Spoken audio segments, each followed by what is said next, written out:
The following podcast may be explicit. One Joe Young presents Adventures from the Shed, a tabletop RPG podcast. You can find us online at adventuresfromtheshed.com. On this computer, and it's most likely recording. You should see that's recording. I see it recording, yeah. And here we are. We are at Adventures from the Shed 2.0. You've probably seen I have my green screen going here behind me. Full professional quality where you can see the walls and where the backdrop hits. It's more professional than mine, so I mean, you got me on that. Well, unless your green screen effect is to show a plain wall behind you. Nope. Okay. Yep. So here we are. I am Joe, and with me today is, state your name, please. I'm Jason. Nice to be here. Hey, Jason. All right, I'm going to click this because when it's recording, I like to see it in gallery view, so I'm pressing that button. So here we are. We are getting ready for what I'm calling 2.0, perhaps the online edition. We're definitely in beta right now because we haven't even started. But it's Adventures from the Shed, and we're going to continue with our tabletop RPG podcasting. We're going to bring it online, and to do so, I've reached out to a couple of different places, Facebook mainly, between the Adventures from the Shed page, and reaching out to the huge group in the Dungeons & Dragons 5th edition. I want to say it's 151,000 or something like that. 151K, yeah. I think they just broke 151K just recently. It's a huge group. You can post something and it'll be lost in a few minutes. But if you ever want to hear what the best class is, it's asked every day. You can definitely go check that out. I do, however, want to tell you, it is a closed group, but you can just ask to join. Someone will invite you, what have you. I will say it's an awesome resource. I mention it mainly because that's where Jason saw my post in regards to continuing with Adventures from the Shed. So in order to do such a thing, are you an Office fan? Oh, yeah, absolutely. Huge Office fan. Because when I said that, I wanted to say in order to do such a thing as such and things, like a Michael Scott at the podium. But we're here, and we're going to talk to Jason a bit. One of the things that we've been asked over the years, and I think, Jason, based on what I've learned a little bit of your experience, I'm sure you've been asked this before, how do I actually get a group started? Well, I've been asked that enough and given enough advice one-sided that I want to make it so that we are showing people and letting them hear how we actually get a group started, especially because we're doing it online. So we can see the interaction. So except for a Facebook message here and there, an email here and there, we're going to put right out there to the community, here's how you start a group, and here's how we did it. So before today, Jason and I had not seen each other, but we had exchanged a few Facebook messages and a couple of emails and set up the Zoom meeting. So here we are, and we're going to go through a few questions with Jason, and this is something that I advise everyone to do. Talk before you play, and that's what we're going to try out. So, Jason, how are you today? I'm fantastic. Work's picking up again, so I get a little bit less time to enjoy the tabletop side of my hobbies, but it's good to be getting out of the house, actually, and actually back into the real world. I'm out here in Arizona, and it's about 110 degrees outside, so yeah, it's a little warm, a little toasty, but still, it's nice. It's one of those things, you know, usually I'd hate going outside in the summertime, but since I've been cooped up inside, I'll deal with the heat just to get out for a bit. So, but it's a dry heat. I will take a dry heat any day over a humid or a wet. Yeah. I will back that up to anybody. I've been to Texas before, where I have some stores that I operate at, and it's muggy, it's nasty sometimes. I'll take a dry heat. And here in South Carolina, it definitely we get both. Like, for whatever reason, yesterday, I mean, we're talking June 17th would be yesterday. We were at about 61 degrees and overcast. That's not South Carolina in June. That's South Carolina in November, December. So it was weird. But by this weekend, we'll be back up in the mid-90s. A few days ago, it was oppressive humidity. You know, you could walk outside and swim to the car, kind of thing. Oh, well, yeah, I can't deal with that. I prefer the dry heat, and then, you know, the heat out here is only really bad for like 2.5 months. Then it's like t-shirt and basketball short weather for the rest of the year. So I'll take that any day. So, the other thing I want to ask you is, when we play, do you see yourself having available? Well, let me tell you what my expected logistics is, and we're going to talk with everybody on this. But again, part of trying to get a group together is making sure everyone can participate. Yep. My thought is, in order to maintain what I've done over the years, which is about an hour a week, for that to work, we would need to play maybe a 2-hour session every other week, or we play a 1-hour session each week, which can be, I'm sure you know, kind of tough to jump back into it. But if we could be prepared, that could be something that could work. I mean, that also would lend itself to even streaming it, but I don't know, it depends on how many people in my house they're streaming Netflix at the same time. But there's that, and then there's also an option that was kind of the way we did the audio podcast, where we would get together for the whole day. And that was really, it was in person, everyone sitting around the table in the shed. And we would get together sometime around 10 in the morning till about 4 in the afternoon. And during that time, we'd take breaks, we'd chat. I mean, we all were friendly to start with and became very good friends over the years. And even with the podcast cast changing. So the other thing I was thinking is, if we did something like every 2 or 3 weeks, did 3 hours, and of course 3 hours really means like 3.5 with breaks. But do you see yourself being able to pull off that kind of time commitment, 1, 2, or 3 hours every week, other week or so? Absolutely. I mean, barring any kind of, natural human element that comes up with, scheduling issues and things like that. Scheduling has always been the bane of tabletop games, in my opinion, and the scourge of DMs for so long. But I'm open to any of those right now. I work in an office, in corporate office. And so I'm working, Monday through Friday up until around 5 o'clock. Evenings, I'm typically free. Fridays, I run games. Saturdays, I run games as well. I have 4 games that I'm currently DMing at the moment. But I always make time for tabletop stuff, and it's something that I'm personally invested in, and absolutely and very flexible as far as scheduling goes. Besides, of course, the obligation of work. Right. Okay. So what I would expect is, I have an office job. However, for the foreseeable future, I'm working from home. I'm actually sitting in my home office, which I just switched the work Mac to my Mac and do this. But don't get those confused. Yeah, my normal work day is U.S. Eastern, but 7 to 4. Which means my availability is pretty much after 4 p.m. Eastern, and we'll have to do some coordination. You're in Arizona. There are 2 people that I'm already expecting to be on the podcast. One is a returning cast member. He's in Eastern, and then the other one is also Eastern. Another guy I talked to Central. Yes, he was Central. 1 hour. Anyway, so we'll find overlapping times. And if it comes down to we can only find an hour and a half here and there, but everyone can be together, that works.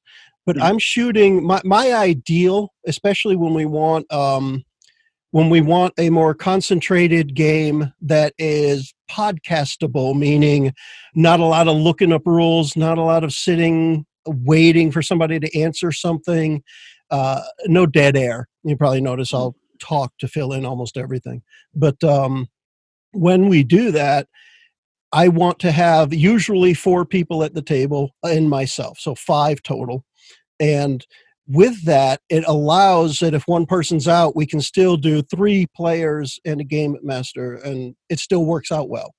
More than 4 players usually starts to get too noisy, and I think for online it would be way too noisy, too many people, because we have to. This is something I put up on my post.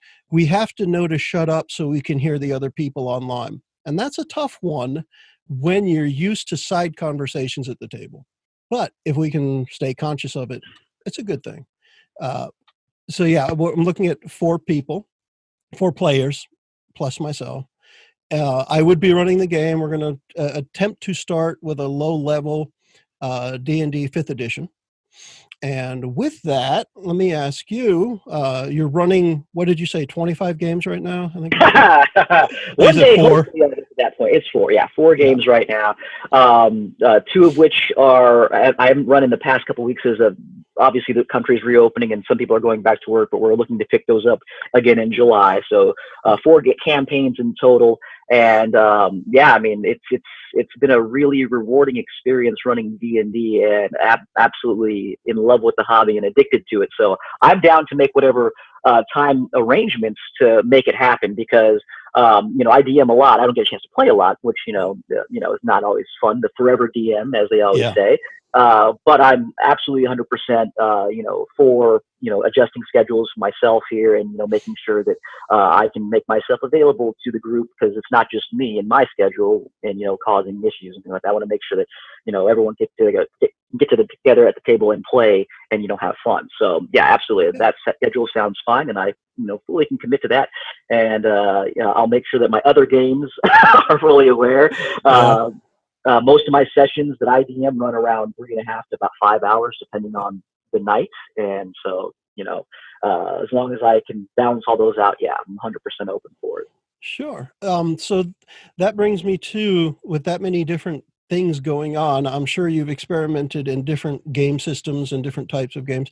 What is your tabletop role-playing game experience look like? So, very new, actually. I've only been tabletopping for about 2 years. I've worked in the gaming industry for about 17 years. I've been all up and down, and I'm actually the corporate trainer for Play Live Nation. They're a chain of gaming lounges where they offer Dungeons and Dragons, Warhammer, all sorts of things. And, talking several years ago with one of our reps from Wizards, they said, you should really learn how to play these things if you're going to be training staff on them. I'm like, you make some smart sense there, my friend. And so I got I got my wife together and some of my friends, and I said, hey, let's just do this. I just need to try it out once so I can see what it's like. And I had them all come to the table. There were 7 of them. And I ran my first D&D game. And I'm running that still 2 years later. They're still playing, and they're still all coming together, something that was completely unexpected.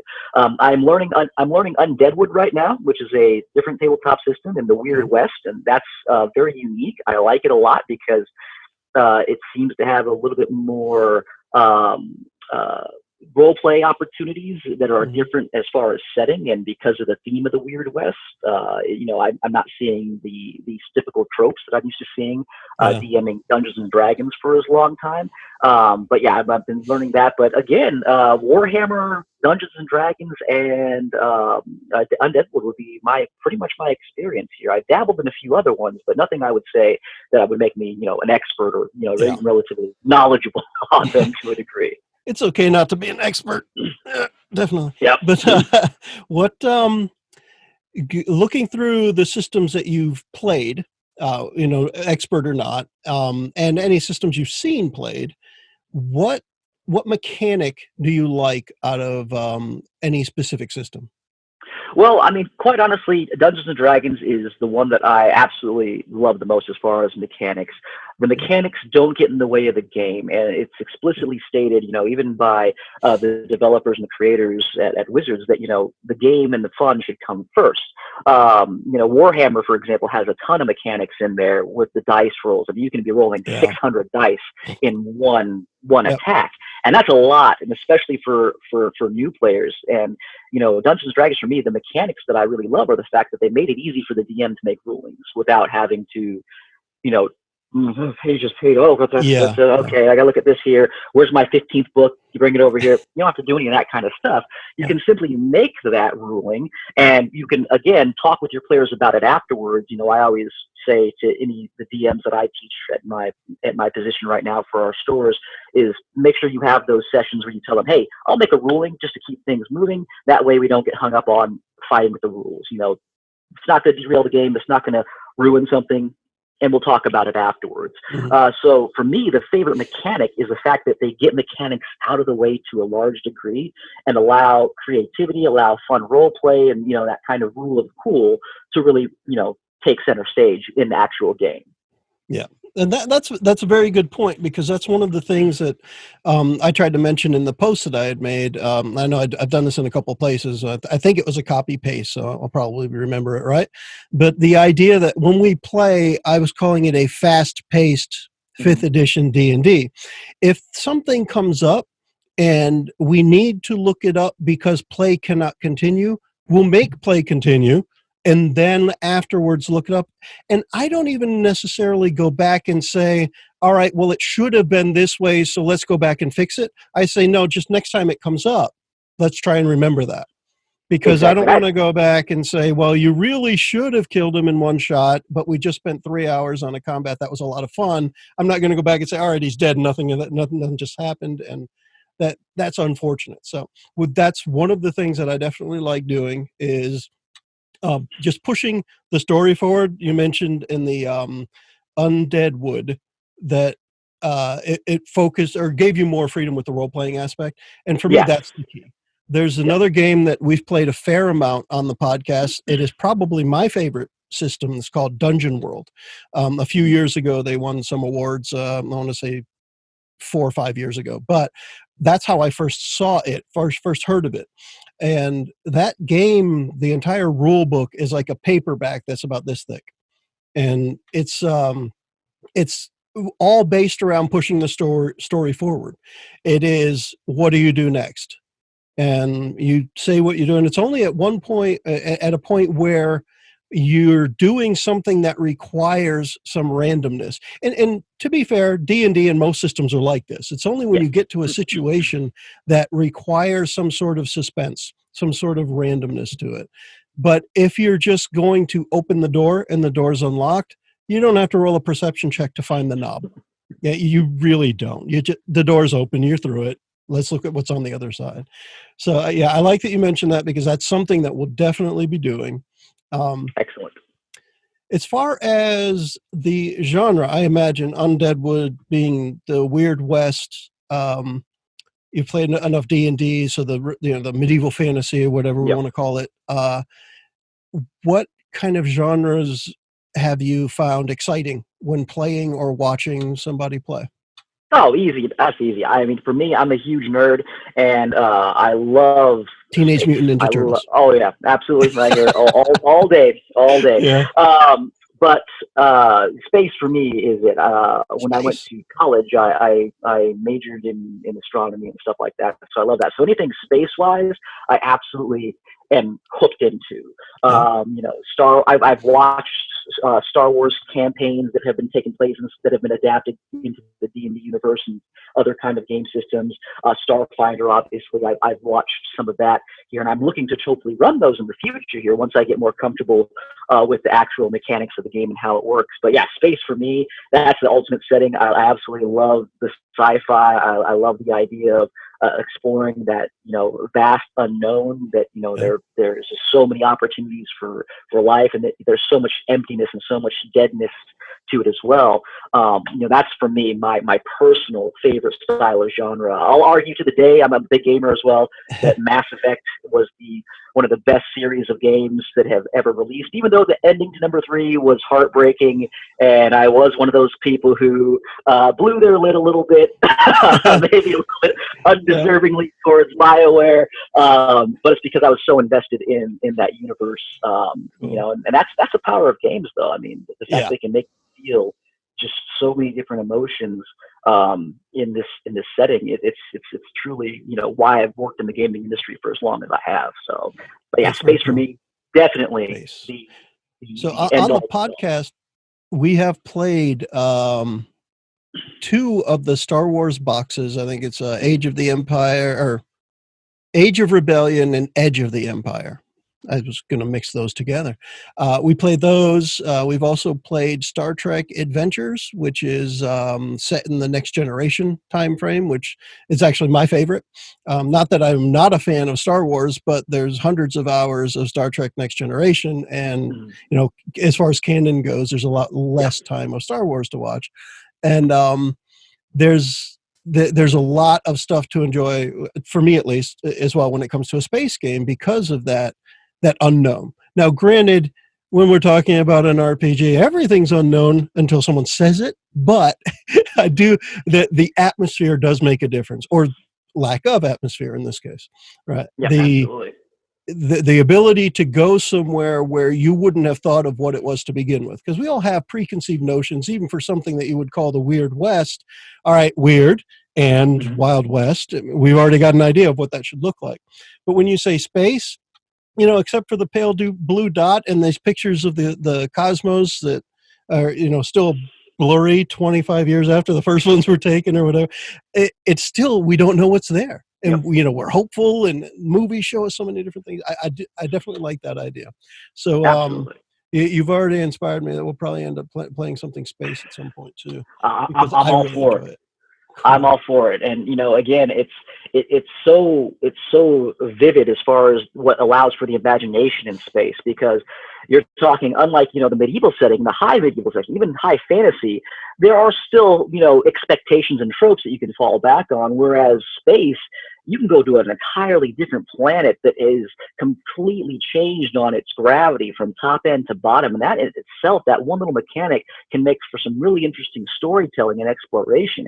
And that's one of the key things I love about tabletop stuff, is the fact that you're exploring these things with your friends, and it really allows you to think and use that side of your brain to have that fantasy, have that disconnection from what's going on in the real world to a degree, and enjoy it and really just get immersed in it, just like a good book or a good video game or a good movie.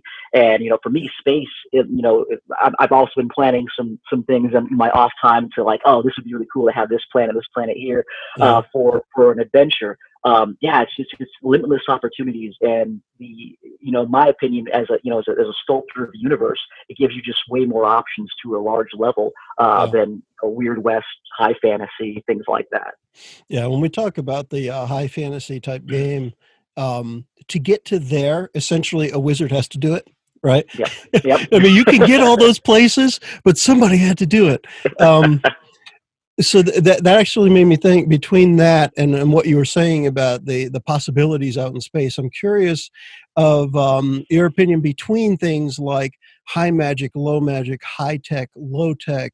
If you were playing a space adventure, would your ideal be, everyone gets a deadly ray gun, or is it more like, I don't know if you're familiar with Firefly, where Oh you're yeah, using, love all right, so Firefly. you're still I'm a using leaf on a the wind. pistol, right? Yeah.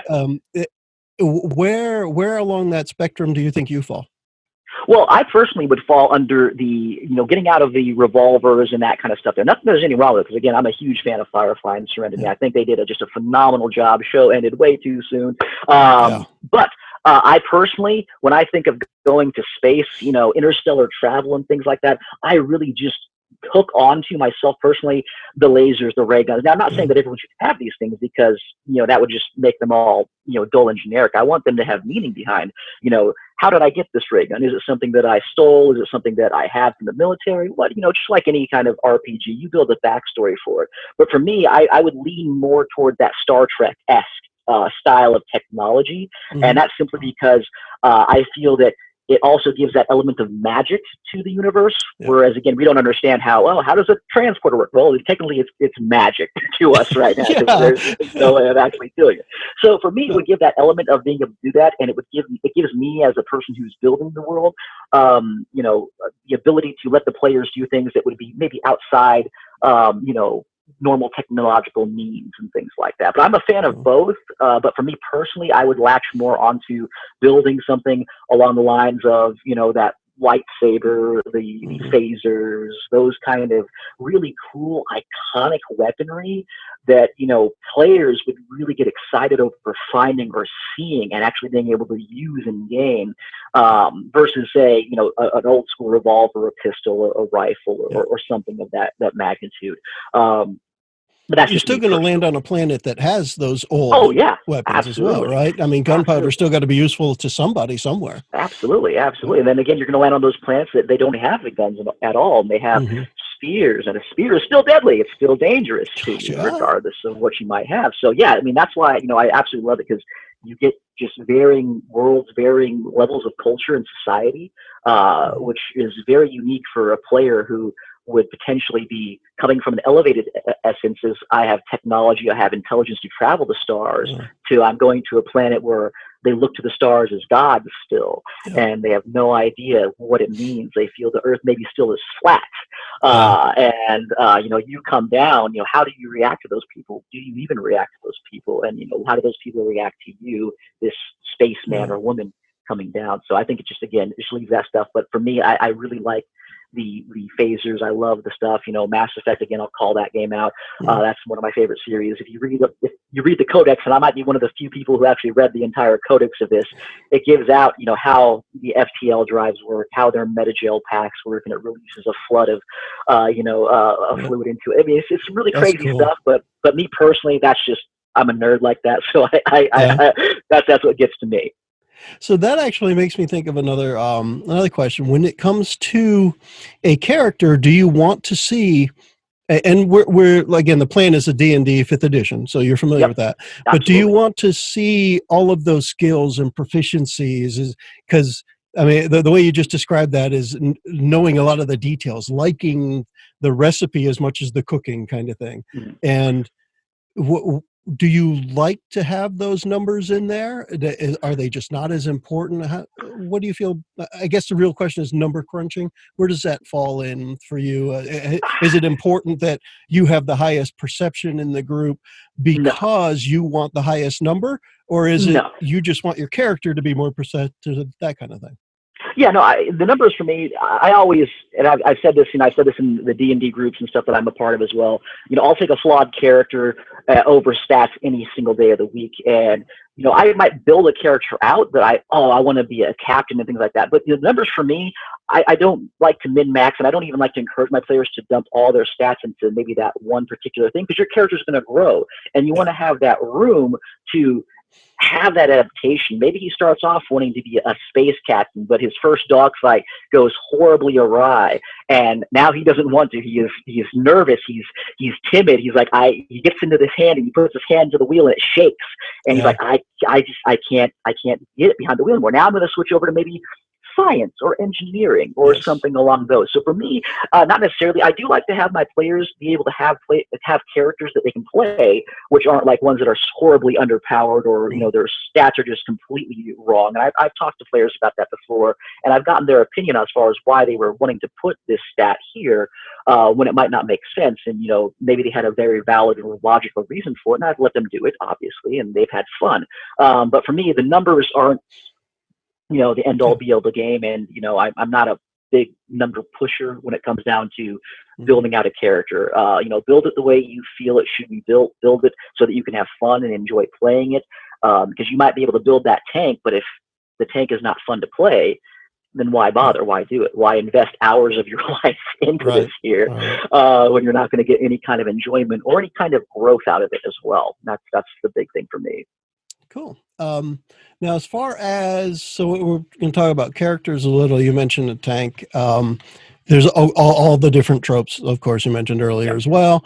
The different style of play, the starship captain, the scientist, the fighter, the rogue, all of those. So you said you've been only playing for a couple of years, but having been around it as long as you have, clearly there must be at least one character that you have either played or seen that you were like, that's a cool character. Absolutely. Who was that? So I might sound a little bit biased here, but my wife's character, she made a Genasi. Yeah, I'm a little bit biased. That's okay. But she made legitimately a absolutely fantastic character. It was a Genasi monk named Zuli. And, I talked to her about, the background of Genasi and, how they were, in the book, evil or whatever it might have been. And we threw that away. She said, no, that's not how I want to see it. I want to be this here. And so she developed this Genasi character whose, father was a Asian who had relations with a woman here, birth her, but her backstory was typical, kind of tragic at first, but as we unrolled and developed it, we found out that she grew up in a monastery the only genasi inside that monastery. And so she didn't have the best social skills. And so that translated into the game and the way she played it. And she's not a role player. She's not an actor or anything like that. Never had tabletop experience before. But the growth of that character going from, oh, I'm a monk doing monk things, into really getting into, I'm socially awkward. I'm really not good at talking to people, and not just because of a roll of the dice. It was she went into it full bore. She talked to somebody, and instead of introducing herself like, "Hi, how are you doing?" She's like, "Hi, how you doing?" She like put the inflection into it. And for me, that was one of the coolest things. And for me, I think that's really when I got hooked into the game, as far as its possibilities, and seeing a side of my wife I've never seen before to a large level, playing this character. And now it's grown. We've been playing that character for 2 years now, and it's she's level 13 or 14 now, and seeing the entire development. So that would be my favorite particular character, as far as just seeing that growth within the character and having someone play it from the beginning, inception, not knowing what to do, confused about the rule system, confused about how things work, to really jumping into the physical story and how that character's mannerisms really would respond in game. It makes it that because she's gotten into it, and you're providing the atmosphere for her to do it, that she's now making decisions based on the character, not on, do I even know what this game is about? Right. So exactly. maybe something comes up in the adventure and it just comes into, well, this is what the monk would do. It's not, what do I think would happen next? Right. And that's pretty cool. Yeah. When you grow into a character, and when you're part of providing that adventure and the whole world essentially for that character to grow, there's definitely a good feeling behind that. Absolutely. That makes me believe that I'm doing a good job as a DM. Yes. As we all want to believe. Yes. That actually just reminded me, there was this one thing I saw on Amazon. I'm sure it's everywhere, but there's a saying, and somebody just stuck DM at the end, but it's world's okayest DM. And I still want to get myself that mug because it's funny. But I haven't. Yeah, I'm hoping that I get that for Father's Day here from my kids. There you go. So the other thing that question leads into is adventure, campaign, scenario, single day, whatever it is. What specific instance stood out to you? Whether it's a full campaign or one single session, or even just like one combat, one little adventure. What was it, and why was it so cool? Well, I homebrew all my games. I don't run modules. I found that I can't really run modules because I don't like going back and forth from a book, and I don't like having a pre-planned kind of thing here. Nothing against modules, and the modules that they make are phenomenal. And I've seen them run beautifully from some of the people who I've known. But everything's homebrewed. The coolest experience for me, and I thought I was going to kill my players. I legitimately thought they were all going to die. You do mean characters, right? Yeah, all the they stumbled into a giant's lair, a group of hill giants that were together, and they were not high level characters. They stumbled in because they got chased out of a forest by sun elves who they were dealing with, and they made their way up there. And their sneakiest player rolled horribly. It was a critical fail on trying to get past these, and these 3 giants came out and they were going to kill them. And I was like, they're going to die. And I was like, oh my God, I'm going to kill my first group here. I feel awful, but I'm going to do it because, that's the integrity of the game.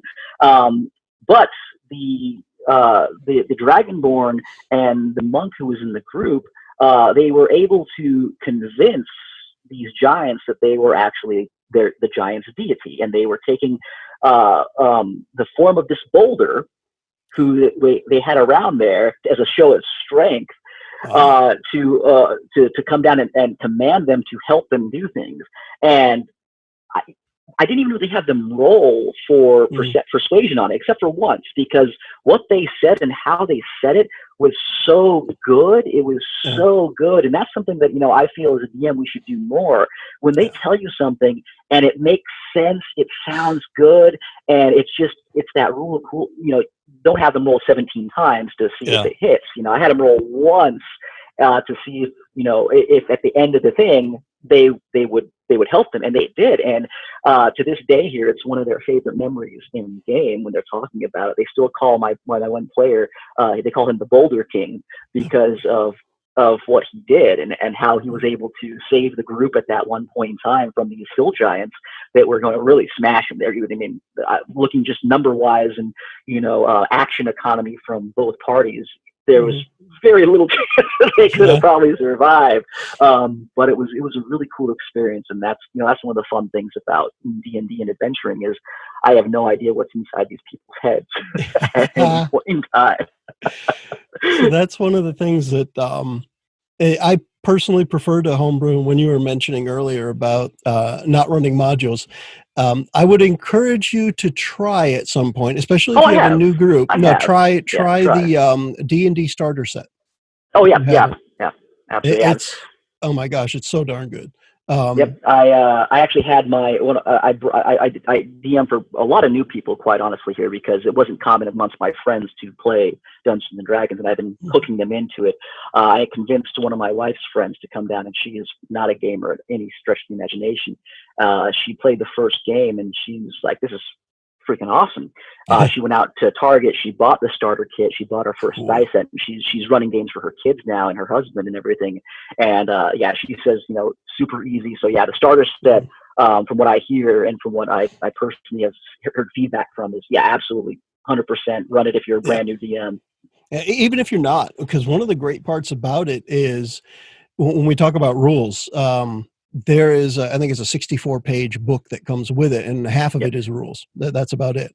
And everything that the characters can do is right on the character sheet through the end of the adventure. And you level up, choose one of these things. When you level up, choose one of the, and it's all right there. And I just thought it was really well presented. The other thing I was thinking about when you mentioned the modules is, and this goes back to myself, but also you can catch it in the audio podcast, promote myself, but there are a few adventures where I ran the pre-published, and I always pick on myself for saying pre-published. They're just published, because pre-published means it's not out there yet, right? But anyway, the published adventures, we're running them, and you could clearly hear me, oh my gosh, I just want to tell you that, yes, this guy has it, but I've got to flip forward to make sure I'm not going to break the rest of the adventure. Yep. You want this from this blacksmith, but later on you might have to get that from someone else. And if I say yes now, when we get to that part, I've got to make up something different. It's like compound lies. And I have to remember all the way back to the beginning, the first lie I said. And it's like, oh my gosh, I can't do this. And that's the one thing about the published adventures that gets me. When we played Curse of Strahd on the podcast, it was run by one of the other people on the podcast, and I got to be a player. And I'm like, cool, I don't have to remember anything except for what my character does. This is perfect, because I have that book. A friend of mine who started on the podcast and then went off and started his own actually asked me to host Curse of Strahd on his podcast last year. I think it was last year. And that I was like, oh my gosh, I can't believe I have to do this. And I'm just flipping through the book, trying to learn what's going to happen. And I just ended up running it like I would have ran something I made up and tried to make the adventure fit in. And oh my gosh, was it like, I felt like I was doing something wrong the entire time. Yep. And it was still fun. I mean, I got to sit around a table with a group of people playing a fun game.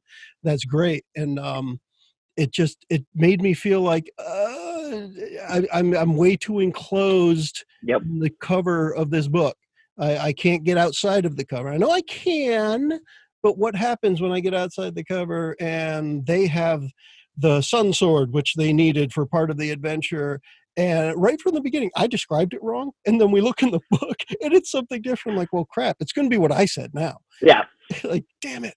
But on further inspection, when you look at it again, exactly, I'm not going back and changing it. But so we definitely experience that, I think, on a regular basis. I love to hear it's homebrewed. I have been thinking that to start the game, I might try and support somebody else by going to the DM's Guild online and finding like a 1 to 2 or 1 to 3 adventure. just so I can have a couple of things. So I'm thinking if I get it digitally, I'm still trying to figure out how I might do it, but put something up on the screen, that kind of thing.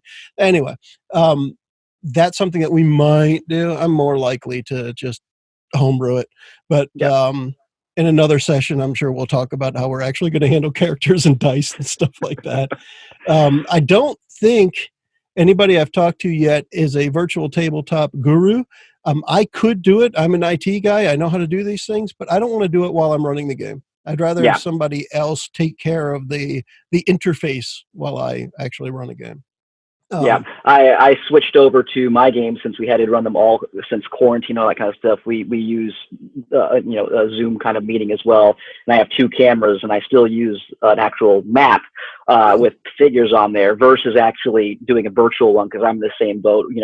Balancing Discord chats with them asking me things because they can't ask me at the table anymore, and they don't want to talk over someone else doing things, and then doing that at the same time. Yeah, that's rough. So I would fully agree with you on that one. Someone else can run the virtual side of this. You're going to do a virtual tabletop. Most likely will allow you to actually still focus on DMing and hosting the actual show. Mm-hmm. Cool. There was another question. Well, while I'm thinking of whatever else the other thing was, what questions do you have for me? Well, I mean, quite honestly, so far we've answered quite a few things as far as your expected time frame, as far as hopefully homeroom content or getting something from DM's Guild. I personally, when I'm looking for inspiration, I go to DM's Guild or I look in my modules and I'll just take ideas from it and then I'll just make them into my own to a large degree here. I really don't have a whole lot of questions for you other than some maybe fun ones like, what was the longest session that you say you would ever ran as far as total time at the table? All right. It depends on what you mean by session. So let me tell you what the longest time I spent at a table essentially was, and this is something that's actually with the podcast. It's up on YouTube. There was 3 years ago. I'm going to say it's 3 years ago. There's an organization called Extra Life, which supports children's hospitals. You're familiar with that? Absolutely. Phenomenal. They do their game day. And November 2 or 3 years ago, whatever it was, I did the full 24-hour game day streamed on YouTube. So I started midnight and went to the next midnight. And there were 2 breaks because at the time, YouTube said that you could not stream for more than 8 hours. So I said, well, that's good for me. That's when I'll take a break. So I'll take a break at 8 hours and another one at 8. So in reality, there's probably something like 23 hours and 20 minutes or something like that. But in that 24-hour period, I had 2 different RPG groups in the shed. We also had sessions where we were just talking about stuff. It actually ended with my younger daughter and I sitting at the table playing Would You Rather card game. And it was just, that was the longest session I've had of gaming. And aside from that, a single session of playing one game, about 8 hours or so. One of my friends from the podcast, once a year, he had a group from, I think he said back from high school, and they did what they called a mancation, in renting a house somewhere. In this case, the one time I went, it was in Tennessee, and it was a lake house, and there were 6 people there. And the entire time, they rented for, I think it was 6 days. I was there for 5. But the entire time is wake up, game, eat, game, sleep, game, wake up, game, right? And it was just like that the whole time. And I would say at any given day there, we probably spent 10 hours. And between myself and my friend was the only time I feel like we successfully pulled off a co-DM thing. I essentially handled all of the role play and the NPC speak, and he handled all of the mechanics. So if they were going over to another place, he would tell them, here's where you're going, here's what it looks like. And then if there's a character in there, then it was me to play that part. And that was actually pretty cool. That sounds awesome. Sounds like a fun time. Yeah. Definitely got me beat. I had some of my my fellow DMs that I've learned from. They've taken part in the Extra Life stuff. Wonderful organization. And one of them did a 48-hour run, and he went from what was it, 8 a.m. to, I believe it was 10 a.m. the next day with only one break. And it was like a 30-minute break where he just had some food real quick. He didn't even eat. He was eating at the table. And at the end of the thing, I mean, he was gone. He was done. I was like, Dwayne, are you all right? He's like, no. roll the dice. I'm like, dude. I feel like after the 24 hours, I probably could have made it through that next morning, but I don't think I could have made it through another day. I can't even imagine trying to RP an NPC after 24 hours straight. I can't even imagine what kind of NPC that would be, what kind of voice he would have. And I was just thinking about another thing too, where one of the adventures that happened during that game day is one of those where you always hear the saying, no matter what you do, whatever you plan, the players will mess it up, right? And there's 100 different ways to say it, but essentially the players are going to ruin your plans. And I mean, in reality, sure, that happens less than half the time, but it happens enough that we all know it, right? But you mentioned the thing with the giants and the Boulder King, and all I'm thinking of, the Avatar, the series. Oh yeah. The Boulder. When you said that, that's all I could think. Is the Boulder King. The Boulder is conflicted. But it was a similar situation where I set everything up that day to be one-shots. We were just going to play through something. And for me, I was like, all right, I'm going to give these guys the perfect, easy, I know what they're going to do. It's going to be railroaded, although they're the ones that are going to railroad themselves because I'm going to set it up this way, right? So I tell them, all right, the adventure is you have to save this person who's dying. You need these 3 ingredients. You have to go get them. And, there's like the flower on the top of the mountain that only blooms at a certain time during the day, and it's surrounded by all this. The first thing they were supposed to go pick up was a vial of troll's blood. So I said, how convenient. Right down the river, there's a village that's been terrorized by a troll. It's murdered people. It comes and it crushes buildings, then it goes back to its house. So, of course, players are going to go kill the troll, get the blood, and bring it back. No. About an hour and a half later, they had a vial of troll's blood given up by the troll in exchange for tea and crumpets. Yeah, that's the beauty of the game. It's the beauty of the game. That's what I love. It's the beauty of the game. So tea and crumpets came up for the rest of the session, and it just became, an ongoing insider joke. But it was that kind of situation where it didn't really matter. It went up to the trolls' lair, and I just made it so the guy had a big door. They knocked on the door, and the trolls on the other side, like, who is it? And all of a sudden they're like, delivery, tea and crumpets. Like, what the hell are these people doing? Okay. What do you want? We just need some of your blood and we'll give you tea and wow. So yeah. That's why I wish we had the technology to see, like, x-ray our thought bubbles in our heads when players did things, just to see the hamster on our wheel just fall off for a second. Yeah. Process what they did and get back on the wheel and make it make sense. Yeah, and it's hysterical. I always like to say, and it sounded like from one of the things you had said earlier where they have all the ideas too, it sounds like you're in a similar boat to me where I love to say, I only need to come up with 1/5 of what's going on here. Yep, everyone else absolutely. Can come up with everything. I don't really need to know everything about the world. No. Because it's way more important, and as a player, you become way more invested in your character, in the world, if you made it up, whether you know it or not, right? Absolutely. So ask somebody, your character is from this big city, right? And you lived in the upper class part of the big city. Well, I don't know, 3-4 months later, we go to the big city, and I say, "You're going to go visit home? Who is your favorite tea shop around there? What's the upper scale blacksmith like compared to this grimy guy who works down in the marketplace?" And I'll get responses like, "How'd you know?" And I'm like, "Well, because this is where your character's from, so you get to describe what it all looks like. I don't have to." And also, I'm a genius. I'm a genius. I just know these things. Exactly. That to me is, the sign of really good, DMing is letting the characters explore and build, because that's what they should be doing. They should absolutely be doing it. I love it when a player comes up to me. I started a new game. I'm in game 6 right now with the new group.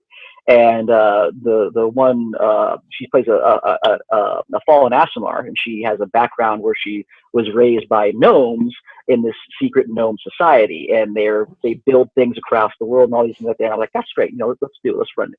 And she asked me questions like, "Can this big city, is this here?" I'm like, absolutely, it is now.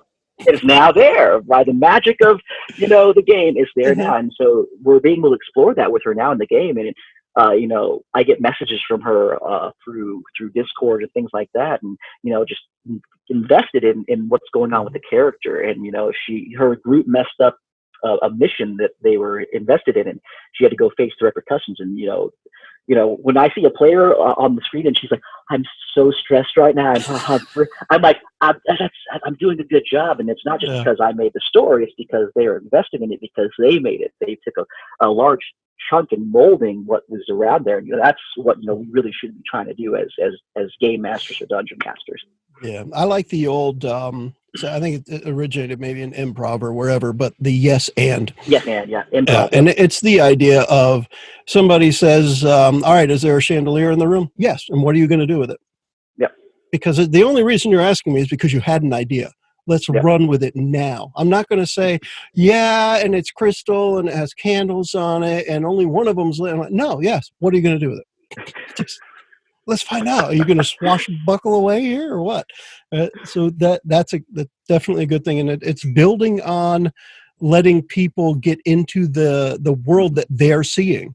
Because it's one of what I felt was kind of a eureka moment for me years ago on the internet. I wish I could give credit to the person I had read it from, and they may not have even been the first ones, but the idea that in the real world, we can keep secrets. In an RPG, everything is a secret. So you don't know anything unless it's said out loud. Your character doesn't have a backstory unless you say it at some point during the game. You can write 4 pages and then at the end of a campaign say, "My backstory never came out." That's all you had to do is say it. But everything, it's the opposite of the real world. Nothing is visible until somebody speaks it into existence. And in the real world, we can see everything and you can keep secrets. Secrets are not cool in an RPG. Yeah, absolutely. And also for players, know your backstories.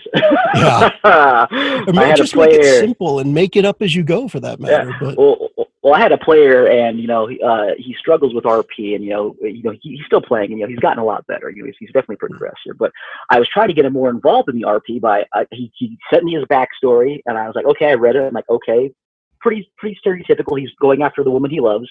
I can work with that though, absolutely. And he put effort in. Great. Yeah. So in the story, I put down in the village that he was in an actual person that he said, this orc that was responsible for kidnapping her in the village. And I was like, "You see him? What do you want to do?" He looked at me and like a deer caught in the headlights. He goes, "Huh? I forgot my backstory." And I was just like, "You forgot your backstory?" And I found out later on he didn't actually write his backstory. He had a friend write it for him. And I was like, and that's when I had to say, okay, you got to make it yourself. You got to make it yourself. And since then, he's gotten a lot better. But that was one of those moments where I was like, I was waiting for that aha moment. Like, I can do RP now. I can jump into it. And he's like, I forgot my backstory. And I was like, let me text Johnny. I think he remembers. Fun. Actually, that brings me to another thing I was going to mention. As far as logistics go, I'd like to say it on the podcast before too. We're all adults. If you want to sit there and use your phone, you're getting an important text, somebody comes in the room, so be it, right? It's not a big deal. We hit mute and do whatever you need to do. Say, I need to take a 5-minute break. I don't think any of us are going to be sitting on the toilet while we're playing. Therefore, I expect people to have to get up at some point. Having a drink of water, wow, it's a green cup. Think about that. That's awesome. Anyway, I amused myself.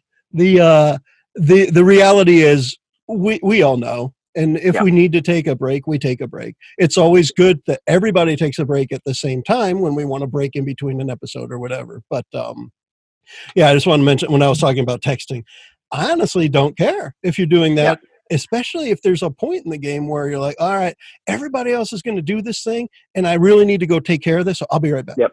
Yeah, and I personally don't care either, as long as it's not detracting from the group. If you're mid sentence in a heat of the moment, and hold on, just tell me if you're gonna do that. Say, hey, I got a really quick call here. It seems like it's important. Then I'll stop. I'll pause. But when you just ignore it completely, then that's when I'm like, okay, that's just there's other people at the table. Be respectful to the players, and do the same to you. You wouldn't want them to, jump in your moment or they are not muted while they're munching on, Doritos, and you just hear that.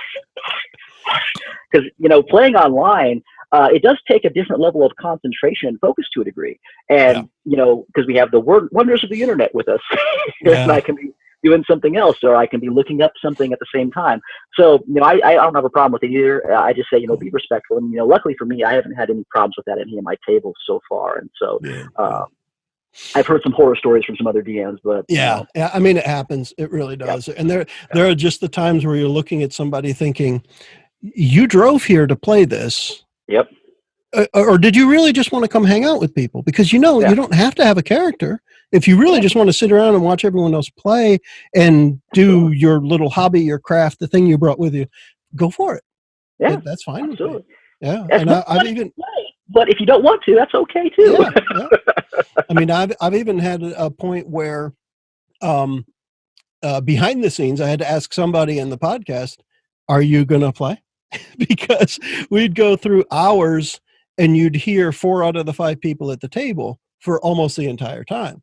And I'm like, it's cool that you're here, but if you don't want to speak, we don't have to mic you. Because I mic everyone individually. And anyway, so that's definitely a good point. Make sure here, I know as part of building the group, we're going to have the knowledge a little bit about the personality, the focus, the ability to actually pay attention while we're going.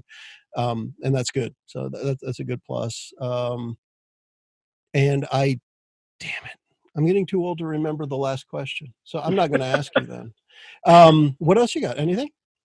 I mean, this has been wonderful. I mean, I've loved, the conversation so far. It's been very, very riveting. I could go on and on all day about D&D if you let me, but we will just in future episodes. Just in future episodes. You gotta maintain the content so that you're not, going over the same time. But I could go on all day. I love to talk. That's something that I do for a living. So I can go on all day and all night. And I can sympathize with that a little because with communication skills I have, being an IT person, I'm usually asked to show people things a lot. I've actually traveled the world training people. It's not the main part of my job, but I've done that. And I can sympathize with that piece. Or maybe empathize is a better word, but because I don't think it deserves sympathy.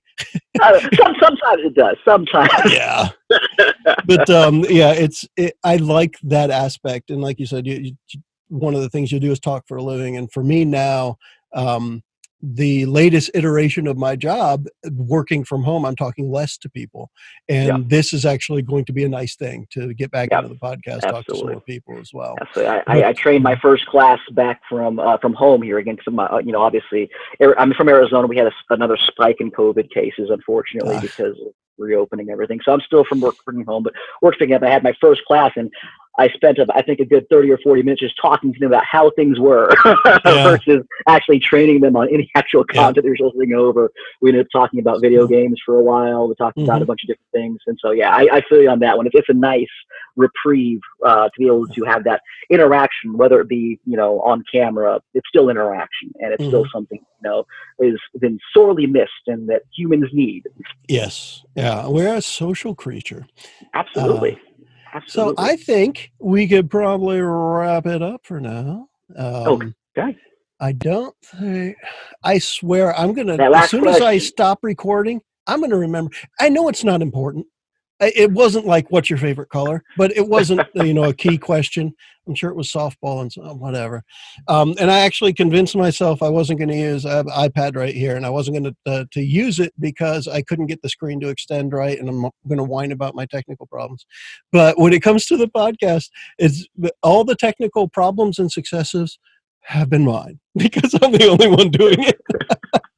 So if you check out the YouTube stuff specifically, I call that out specifically because you'll see in some of the episodes I'm actually running 5 different cameras in the room at Oh, the wow. same time, and I'm switching between them, and we're looking at the table, we're looking at dice rolls, and the whole time that's also me actually running the game. So I'm pressing the buttons and moving things around, and that's why I say I love it myself. If I can handle it, I'll be doing it. It's great. Yeah. But yeah, You are a technical better man than problems. me. You're better than one of my groups.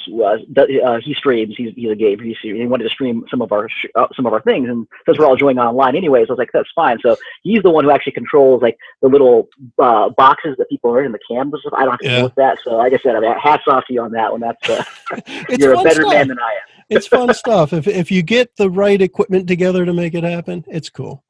But all right, so let's wrap this up, and I'll let you know. Okay. I guess earlier I said what day it was because yesterday was the 17th, so today's the 18th. What I'm really hoping at this point, I've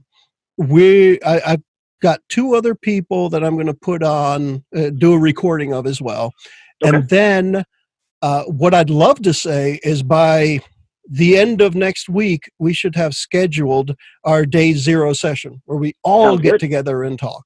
That's what I want to have. And the way we'll be working it, and of course, one of the reasons I want to say all this while we're still on is this is all part of getting your group together. Make sure you have the open communication and hopefully clear expectations. This is a little different. One of the things you would see if we were in person, I'd be taking a lot of notes.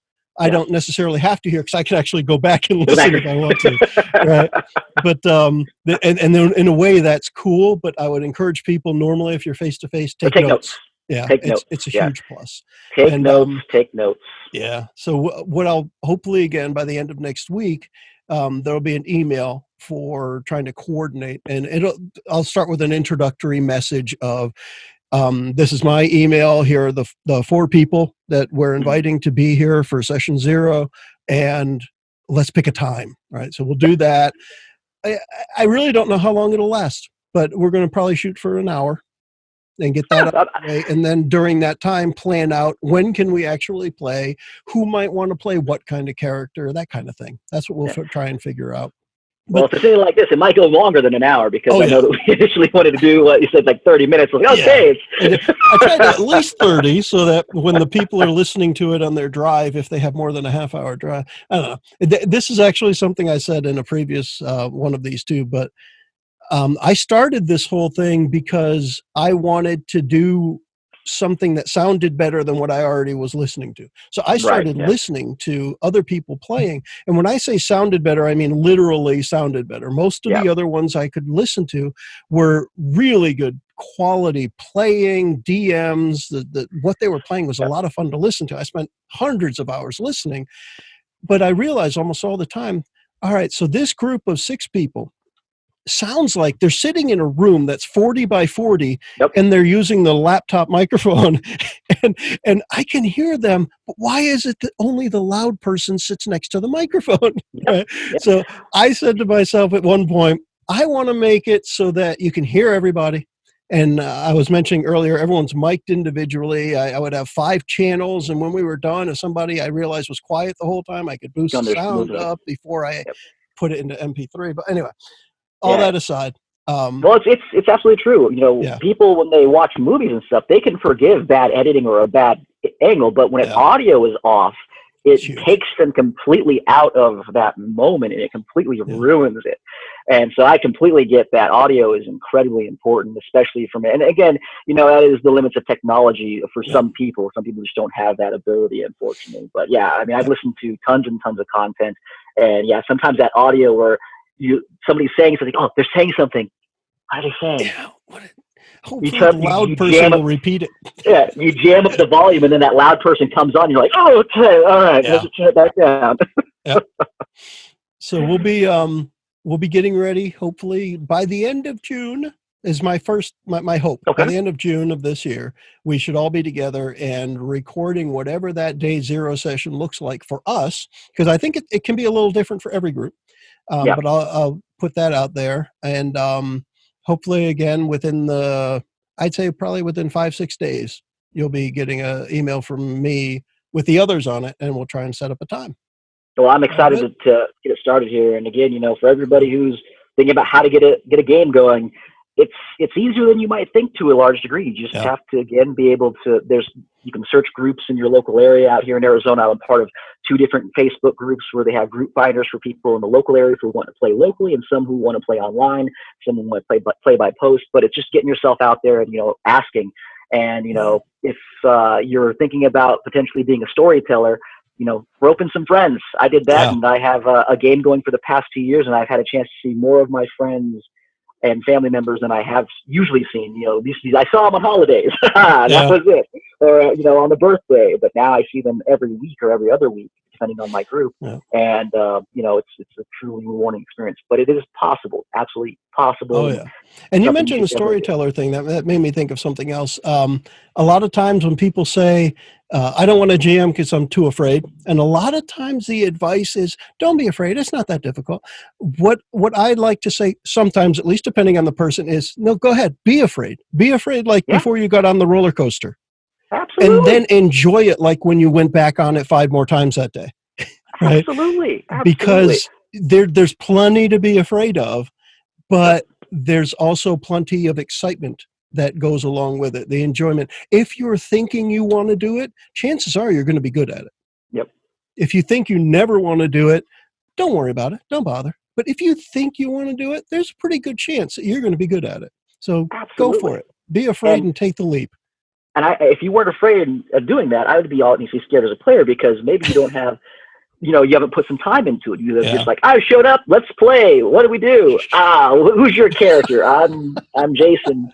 Let's go ahead and do it. That fear is also a good thing, because it makes sure that you are prepared. It makes sure it allows you. I was incredibly nervous the first time I ever ran a game. I had all my books there with me, and I was like, had my hand over them when we were playing, and I was like, all right, let's go ahead. Oh, you want to do this? Okay. And then after like 30 or 40 minutes of actually in the game and actually seeing how it plays and feeling out the other players who were there, it just became natural, and it just became something that you're able to do. And it's something that's really rewarding. And, as humans, I say this to anybody, we all want to tell a story. We all want to have social interaction with our friends and be able to share in that. That's something we've done since the beginning of time. And it's something that's inherent to us, that I believe personally. So try it. What's the worst that can happen if you try? Maybe you fail, maybe you don't do as well as you can. Try again. No one's great at something right off the bat. Just do it. And if you really, like you said, if you really don't want to do it and you have no inclination, then stay away. Find a DM. There are DMs out there. Even though people always say there's a shortage of DMs, we need more players than DMs. So it's okay if you want to be a player. Yeah. If you look at any of those groups, you'll see quite a few postings being DM looking for players. DM, I lost 2 players here. Can I get a player here? There are plenty of DMs that are hungry to tell stories that don't have groups. And again, it's just find that connection, just like here today. I mean, it's been an absolute pleasure talking with Joe here for the very first time. And I'm excited to be able to run some games with him.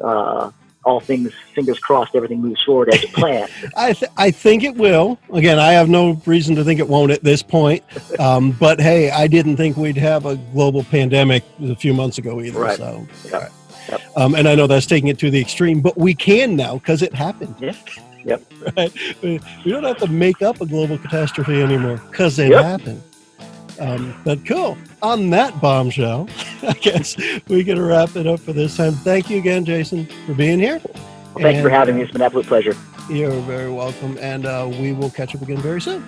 All right. Sounds good. Have a great day. Bye.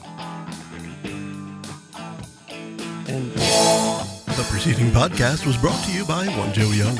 You can find us online at adventuresfromtheshed.com.